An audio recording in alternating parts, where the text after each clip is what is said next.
शाहबाद में जिला परिषद सदस्य कंवरपाल एवं कांग्रेस युवा नेता सुखराम पाल द्वारा आयोजित कांग्रेस कार्यकर्ता सम्मेलन में उमड़ा जनसैलाब। लोकसभा चुनाव से ठीक पहले जननायक जनता पार्टी छोड़कर कांग्रेस में शामिल हुए शाहबाद जज्बा विधायक रामकरण काला के दोनों बेटे जिला परिषद सदस्य कंवरपाल और पूर्व जिला परिषद सदस्य सुखराम पाल द्वारा देर शाम शाहबाद लाडवा रोड पर स्थित निजी पैलेस में कांग्रेस कार्यकर्ता सम्मेलन आयोजित किया गया, जिसमें हल्का शाहबाद के तमाम बड़े नेता पदाधिकारी और सैकड़ों की संख्या में कार्यकर्ता व लोग मौजूद रहे। पत्रकारों से बातचीत करते हुए नगरपालिका के पूर्व अध्यक्ष हरीश क्वात्रा ने कहा कि पार्टी शीर्ष नेतृत्व जिस भी नेता को शाहबाद विधानसभा से टिकट देगा उसे जीतकर विधानसभा में भेजने का काम करेंगे। तो वहीं कार्यक्रम के आयोजन जिला परिषद के सदस्य कंवरपाल ने कहा कि आज लगभग 400-500 लोगों का कार्यक्रम आयोजित किया गया था, लेकिन लोगों की कांग्रेस के प्रति बढ़ती आस्था के चलते संख्या हजारों में बदल गई। वहीं उन्होंने कहा भाजपा पर तंज कसते हुए कि मौजूदा मुख्यमंत्री घोषणाओं पर घोषणाएं कर रहे हैं। इससे पूर्व में मुख्यमंत्री रहे मनोहर लाल द्वारा किए हुए कोई भी वायदे या घोषणाएं पूरी नहीं की। उन्होंने सरकार को जताते हुए कहा कि पहले अपने पुराने वादे पूरे करें। वहीं उन्होंने कहा कि जब सरपंच 2 लाख से ज़्यादा के विकास कार्य करवाने की मांग को लेकर चंडीगढ़ आए थे तो उन पर लाठीचार्ज किया गया था। मौजूदा मुख्यमंत्री नायब सैनी ने अब सरपंचों को खुश करने के लिए 21 लाख रुपए तक के विकास कार्यों की छूट दे दी है। अब प्रदेश की जनता भलीभांति भाजपा की नीति को पहचान चुकी है। निश्चित रूप से आगामी विधानसभा चुनाव में प्रदेश की जनता भाजपा को सबक सिखाने का काम करेगी और कांग्रेस के पक्ष में वोट करते हुए कांग्रेस को सत्ता मिलाने का काम करेगी। सबसे पहले तो मैं सारी जनता का यहाँ पे मैं धन्यवाद करना चाहूँगा। जिस प्रकार से उम्मीद से ज़्यादा मेरे को नहीं लगता था कि इतनी भीड़ और इतना आशीर्वाद पब्लिक ने हमें देने का काम करेंगे, लेकिन उससे उम्मीद से ज़्यादा यहाँ पर लोगों आए और जितनी यहाँ पे कुर्सी लगाई थी उसके बाद भी हमने यहाँ पे कुर्सी और लगवाने का काम किया और जनता ने बहुत आशीर्वाद दिया हमें। इसके लिए मैं सभी जनता का मैं धन्यवाद करता हूँ। और जिस प्रकार से अभी मीडिया साथी जितने भी यहाँ पे आए हैं, आप सबका भी मैं बहुत बहुत धन्यवाद करता हूँ। जल्दी आएंगे, लेकिन सबसे पहले तो मैं यही कहूँगा कि जनता का आशीर्वाद था। अभी ये तो हमारी दोनों भाइयों की मेहनत रंग लाई है कि इतनी जनसंख्या होगी। और जब विधायक रामकरण काला होंगे तो मेरे को नहीं लगता कि इस पैलेस की हमें जरूरत पड़ेगी। हमें तो मंडी में जाकर के ये प्रोग्राम करेंगे। ये तो अभी पैलेस तो हमारे लिए छोटा पड़ गया, लेकिन जब विधायक रामकरण काला जी हमारे साथ या हम उनके साथ स्टेज पे खड़े होंगे तो ये मंडी में प्रोग्राम होगा।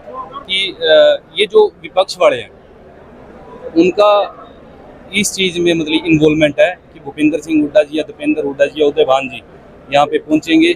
हमने किसी का नाम नहीं लिया, हमने अपनी मीटिंग हाँ लेकिन फोटो में जरूर लगाएंगे। हमने ये पोस्टर में ऑब्वियसली हम जब किस पार्टी में हम फोटो जरूर लगाएंगे, लेकिन हमने किसी का भी नाम लेकर के यहाँ पे बुलाने का काम नहीं किया। ये विपक्ष वाले हैं और हमने किसी का नाम नहीं लिया कि वो यहाँ पे आएंगे। वो खुद जो विपक्ष के हैं वो बदनाम करने में लगे हैं और कुछ नहीं है। और मैं तो उन साथियों से भी यही कहूँगा कि उन्होंने बहुत प्रयास करे यहाँ पे रोकने के लिए कि यहाँ पे पब्लिक ना पहुँच पाए, उसके बावजूद भी यहाँ पे पहुँच करके हमें आशीर्वाद देने का काम किया।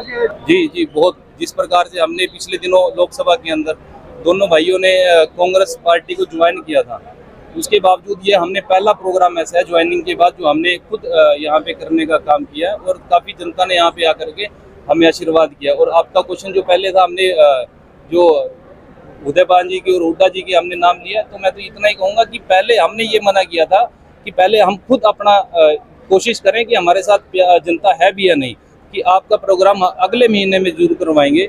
निर्मल चौधरी से भी बात हुई थी, अशोक अरोड़ा जी से भी बात हुई थी कि आपका प्रोग्राम हम बाद में करवाएंगे। पहले हम अपना तो देख लें कि हमारे अंदर कितनी ताकत है, कि हमने जनता के अंदर कितना जो 4.5 साल हमारे कंप्लीट हुए हैं उसमें हमने जनता का कितना दिल जीतने का काम किया है, कि हमने काम करवाए भी या नहीं करवाए। लेकिन जनता ने जिस प्रकार से यहाँ पे आकर के आशीर्वाद देने का काम किया, तो यहीं से पता लगता है कि जनता के अंदर कितना हमने काम करवाने का काम किया है। उसके लिए मैं तो यही कहूँगा कि 1 महीना शेष रह गया और जो पुराने वादे हैं, जो काफ़ी मैंने अभी बताए भी हैं, जो पुराने वादे किए हुए हैं वो तो कम से कम अपने पूरे करें। अभी नए वादे इन्होंने शुरू कर दिए हैं। जो पहले इनके खट्टर जो सीएम थे उनके जो वादे किए हुए थे उनको तो कम से कम पूरा करने का काम करो। अभी जो मैं तो आपसे क्वेश्चन भी आपके द्वारा क्वेश्चन उनसे करना चाहता हूँ, जिस प्रकार से सरपंचों के इन्होंने 2 लाख रुपया करी थी कि ये 2 लाख रुपया गाँव के अंदर लगा सकते हैं, उसके बाद इन्होंने 21 लाख रुपया की और 2 लाख रुपए इनको। मैं तो ये पूछना चाहता हूँ कि जिस प्रकार से 2 लाख रुपए खट्टर सरकार ने किए थे और उसके बाद ये सरपंच एसोसिएशन सब चंडीगढ़ में जाकर के उनको ये फैसला उनको बोलने के गया था कि 2 लाख की बजाय आप 10 लाख कर दो कम से कम, लेकिन उनको लाठी चार्ज उन पे करने का काम किया था। लेकिन उन पे लाठियों मारने के बाद अब 21 लाख रुपए उन्होंने कर दिए। मैं तो यही सवाल करना चाहूंगा कि उनके वो 2 लाख रुपए सही थे या फिर ये 21 लाख रुपए सही है। यदि 2 लाख रुपए सही थे तो क्यों उस टाइम ये 21 लाख रुपए किया, तो उनको लाठी चार्ज करने का क्यों काम किया था? कोई फर्क नहीं पड़ेगा। मैं तो इतना ही कहूंगा कि 10 साल हो गए हैं लगभग, जिस टाइम 2014 के अंदर इनकी सरकार आई थी उससे पहले भी इन्होंने बहुत सारी घोषणाएं की थी, लेकिन घोषणाएं करके 2014 में सरकार तो बना ली, लेकिन 2024 हो गया, लेकिन अभी तक इनकी घोषणाएं अभी तक वो जो की हुई थी अभी तक पूरी नहीं हुई। और ये शायद सिर्फ 1 महीने से पहले ये फिर घोषणाएं शुरू कर दिया।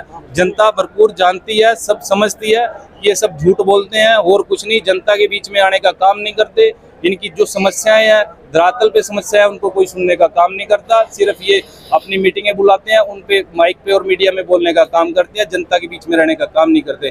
यदि जनता के बीच में रहने का काम करते, मेरे को नहीं लगता कि आज 70 सीटें प्लस सीटें जो कांग्रेस की आने जा रही हैं। प्रोग्राम करके तो दिखाओ जितना जनता ने मेरे को आशीर्वाद देने का काम किया। बिना पोस्टरों में और घर बैठे फोनों में फोन कॉल्स करने में, पोस्टर लगाने से वोटें नहीं बना करती। वोटें जब बनती है तो हमें जनता के बीच में जाना चाहिए, लोगों की समस्याएं, गरीब लोगों की समस्याएं सुनने का काम करना चाहिए। और जिस प्रकार से ना तो उनका यहाँ पे दफ्तर है, ना उनका किसी का यहाँ पे घर है, सिर्फ और सिर्फ लोगों को बेकाने का काम करते हैं। यदि दफ्तर है तो सिर्फ अभी खुलने लगे हैं, क्योंकि इलेक्शन का शेष 2 महीने 1 महीना बाकी है, तो अभी उन्होंने दफ्तर भी खोल लिए, यहाँ पे किराए पे कोठियां भी ले ली।